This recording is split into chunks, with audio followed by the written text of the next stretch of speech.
Bismillahirrahmanirrahim. Assalamualaikum warahmatullahi wabarakatuh. Selamat pagi dan salam sejahtera bagi kita semua. Yang terhormat kepada Ibu Dini selaku dosen mata kuliah Sistem Informasi Pemasaran ya, walaupun beliau tidak bisa hadir, serta teman-teman semua yang saya banggakan. Puji dan syukur kita panjatkan kehadirat Allah Subhanahu wa taala atas rahmat dan karunia-Nya kepada kita semua sehingga kita dapat melaksanakan pembelajaran kembali walaupun secara virtual. Baik, pada kesempatan ini kami dari kelompok 6 akan membahas sebuah materi tentang model sistem pemasaran input. Tapi sebelum masuk ke materi, izin perkenalkan diri dulu ya. Nama saya Muhammad Fauzi dari kelas MP19A Universitas Bona Perjuangan Karawang. Posisi saya saat ini sebagai moderator.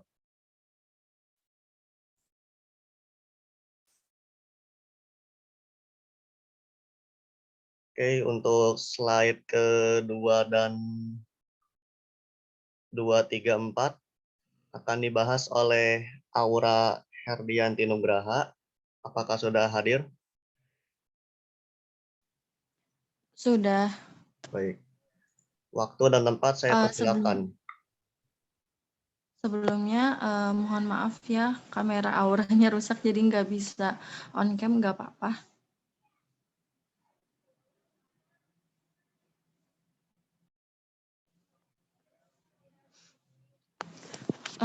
Langsung saja ya, saya mulai presentasinya. Bismillahirrahmanirrahim.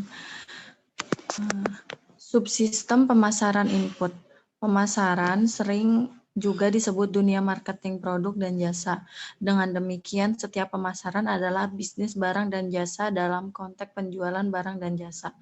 Dalam memenuhi kepuasan pelanggan, kualitas dan pelayanan suatu produk harus lebih diutamakan. Hal ini berkaitan terhadap citra produk yang dikeluarkan, pada kualitas relasi dan kerjasama pelanggan internal. Oleh karena itu, kepuasan dan loyalitas pelanggan eksternal baru bisa tercipta secara efektif jika kepuasan dan loyalitas pelanggan eksternal terpenuhi. Next.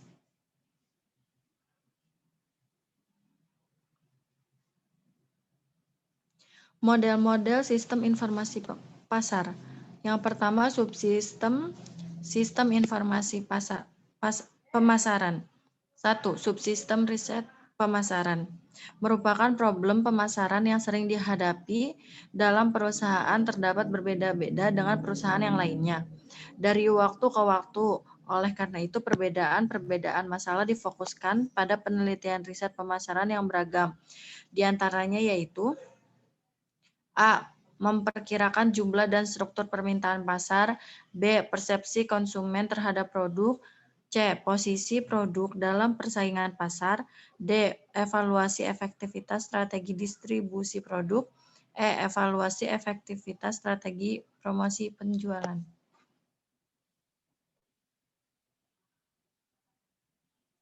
Yang kedua, subsistem intelijensi pasar.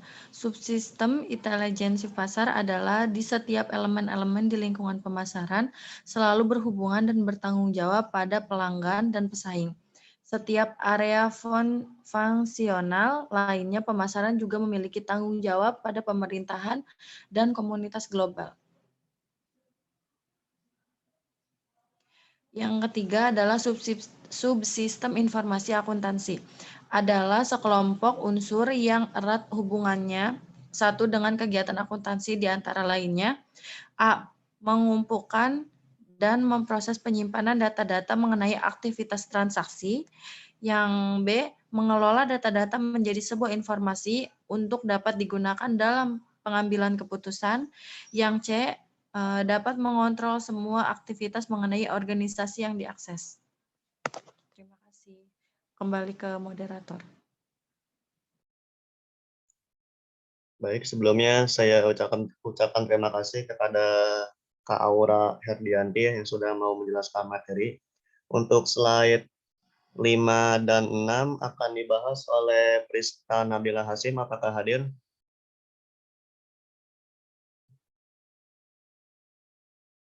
Prista Nabila Hasim, apakah hadir? Hadir. Baik. Untuk slide 5 dan 6 akan dibahas oleh Prista ya. Waktu dan tempat saya persilakan.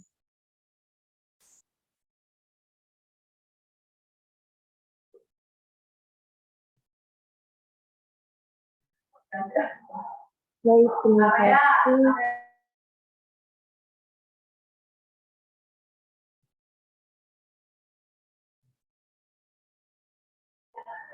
Baik, terima kasih kepada moderator. Sebelumnya, apakah suara saya terdengar? Terdengar.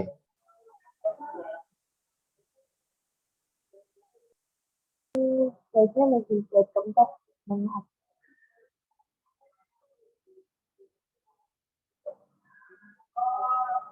Ya, kemudian ada model-model sistem informasi pasar. Subsistem input informasi intelijen pasar, pemasaran. Sebuah perusahaan yang memproduksi produk yang dapat dikenal oleh masyarakat membutuhkan proses pemasaran yang sangat baik, mencakup penjualan langsung maupun penjualan melalui iklan, televisi, brosur, internet, dan lain-lain. Model-model sistem informasi pemasaran dapat melalui beberapa proses, antara lain yang pertama ada sistem pemproses data. Sebelum kita mengumpulkan data di dalam rangka mengumpulkan riset, maka terlebih dahulu kita harus mengecek apakah data yang kita perlukan sudah sesuai dengan persoalan yang dihadapi.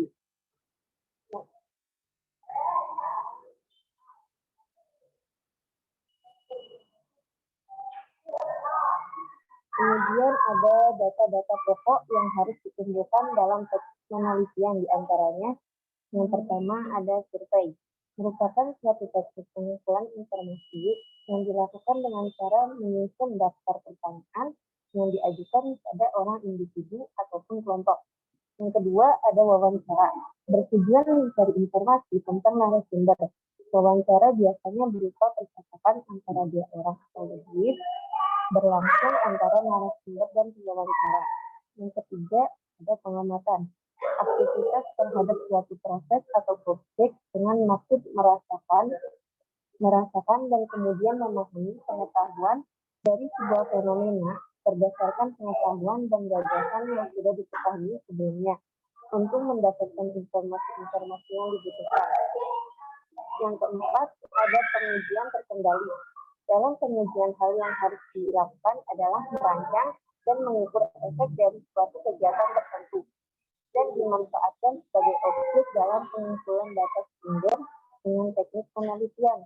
Yang kelima ada mailing list, meliputi banyak website dan alamat-alamat surat yang seperti email.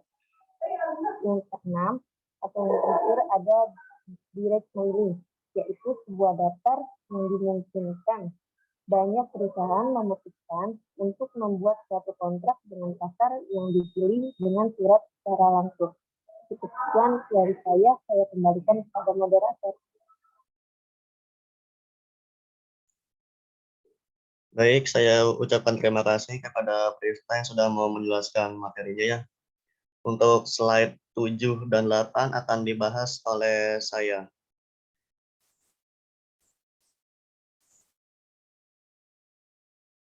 Baik, di sini poin B tentang subsistem intelijensi pasar.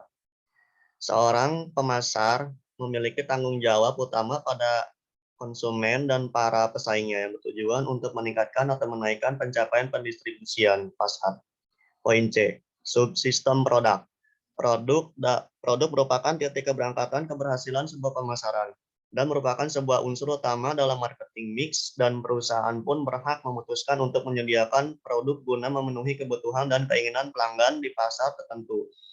Tugas bagi seorang manajer pemasaran mengembangkan strategi pemasaran dalam marketing mix dan mengintegrasikan dalam suatu perencanaan pemasaran.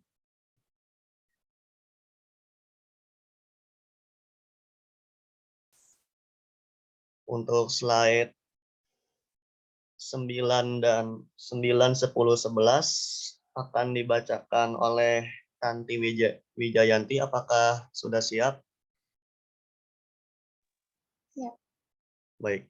Waktu dan tempat saya persilakan.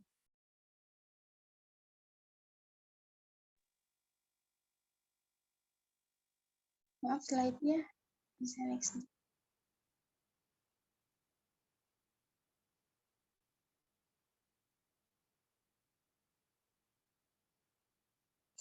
Ruang lingkup Sistem Informasi Pemasaran Bakso Malang Ijen. Bakso Malang Ijen sudah berdiri selama 4 tahun. Pemilik Bakso Malang Ijen bernama Farida Riyahuri. Pemilik mendirikan Bakso Malang Ijen bersama 2 owner lain. Bakso Malang Ijen buka setiap Alamat Bakso Malang Ijen di Ruko Galungka, Sirnabaya, Kecamatan Kabupaten Karawang, Jawa Barat, Pasar Pusat.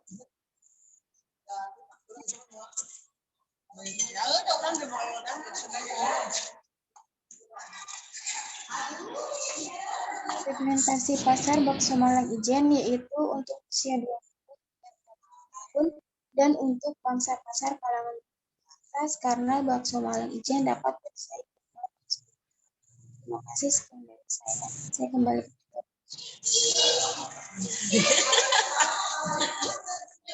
Baik, sebelumnya saya ucapkan terima kasih kepada Kak Anggi Wijayanti yang sudah mau membahaskan materinya. Untuk slide selanjutnya, slide 12 dan 13 akan dibacakan oleh Mutiara Febrianti. Apakah sudah siap? Siap. Baik, waktu dan tempat saya persilakan. Baik, terima kasih kepada moderator. Materi selanjutnya akan saya sampaikan. Strategi pemasaran Bakso Malang Ijen melalui media sosial seperti Instagram, Facebook, dan WhatsApp. Bakso Malang Ijen sudah bermitra dengan GoFood dan GrabFood. Selama 2 tahun masa pandemi, penjualan bakso Malang Ijen menurun sekitar 14-18%. Namun, pemilik bakso Malang Ijen tidak patah semangat untuk meningkatkan penjualan bakso. Saat pandemi, pemilik bakso Malang Ijen lebih aktif promosi di sosial media Instagram. Next.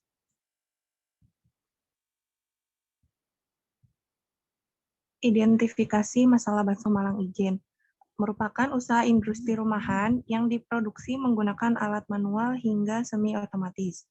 Industri rumah tangga pangan atau IRTP tumbuh dengan pesat.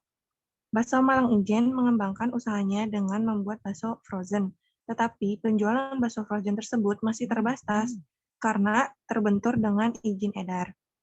Salah satu syarat produk bisa beredar di dalam negeri adalah jika telah mendapatkan izin edar dari BPOM atau Badan Pengawas Obat dan Makanan. Ketentuan ini menjadi panduan agar masyarakat mendapatkan produk yang aman. Dalam pengujian, setiap produk harus melewati beberapa tahapan. Ini termasuk melakukan uji klinis supaya produk aman dikonsumsi atau dipakai masyarakat. Terima kasih, saya kembalikan kepada moderator. Baik, sebelumnya saya ucapkan terima kasih kepada Mutiara Febrianti yang sudah mau menjelaskan materi ya. Alhamdulillah, untuk presentasi pada kali ini sudah selesai dari kelompok 6 MP19A. Sebelum kami tutup, apakah ada yang ingin dipertanyakan?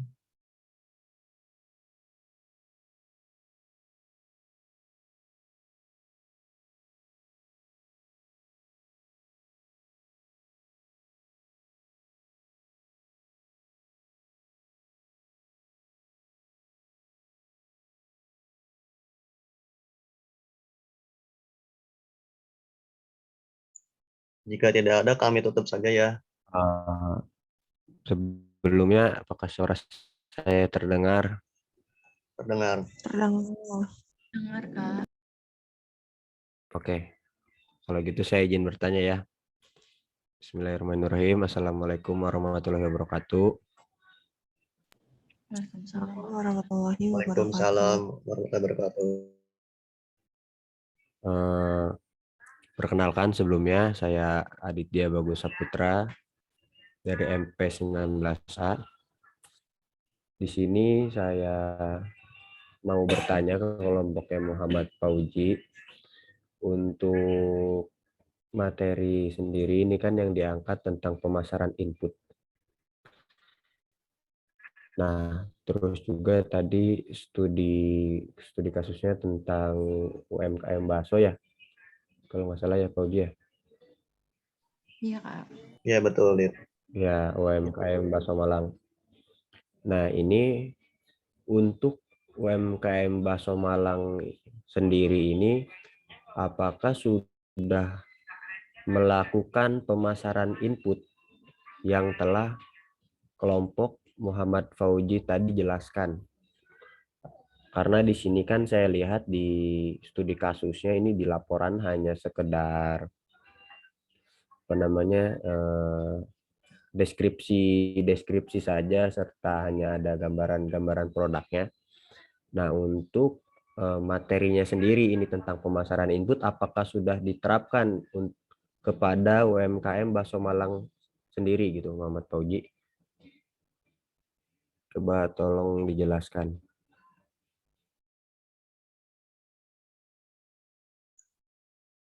Baik, mohon berikan waktu ya Adit untuk menjawab pertanyaan dari Adit.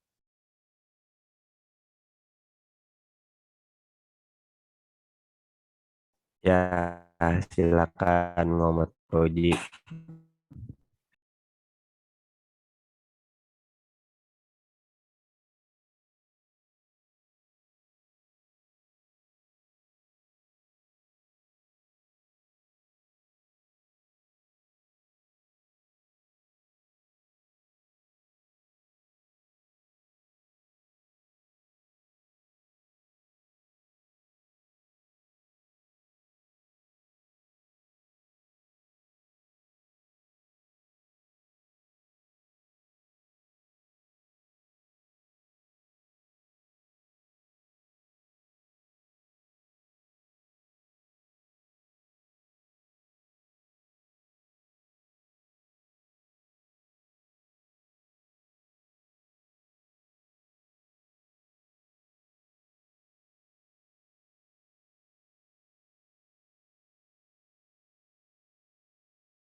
Oh iya, untuk Adit, sebelum mohon maaf ya kalau misalkan jawabannya kurang begitu pas sama pertanyaan Adit, tapi insya Allah akan kami jawab sebisa kami ya.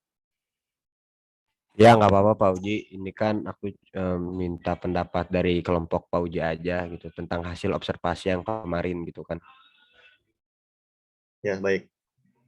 Jadi di kelompok 6 ini kan membahas tentang materi model sistem pemasaran inputnya yang kami observasi itu kan sebuah UMKM bakso Malang Ijen.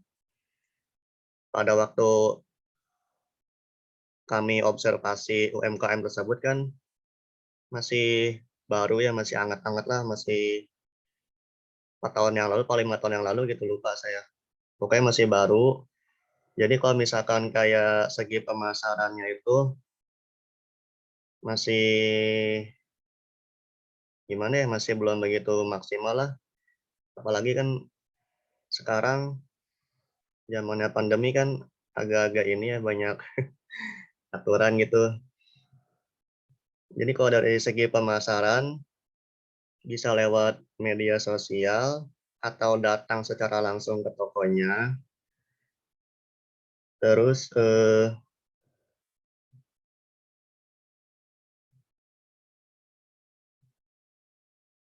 untuk kayak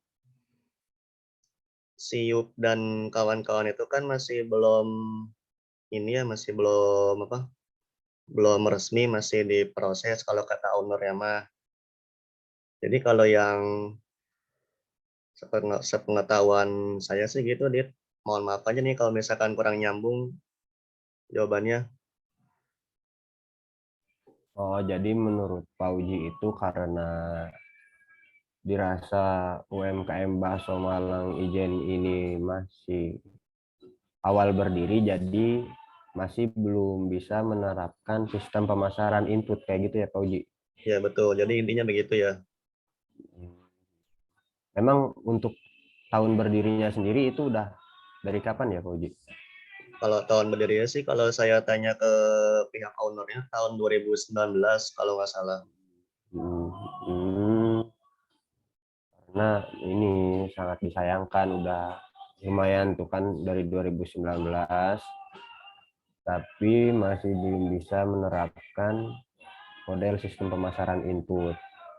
Nah, mungkin dari nanti kelompok Pak Uji sendiri ketika balik lagi ke sana untuk observasi mencari data, bisa tuh diberi saran dan masukan tentang model pemasaran input ini seperti apa. Jadi ada manfaatnya juga buat tempat yang udah diobservasi sama kita gitu sebagai mahasiswa. Jadi membawa perubahan juga lah gitu.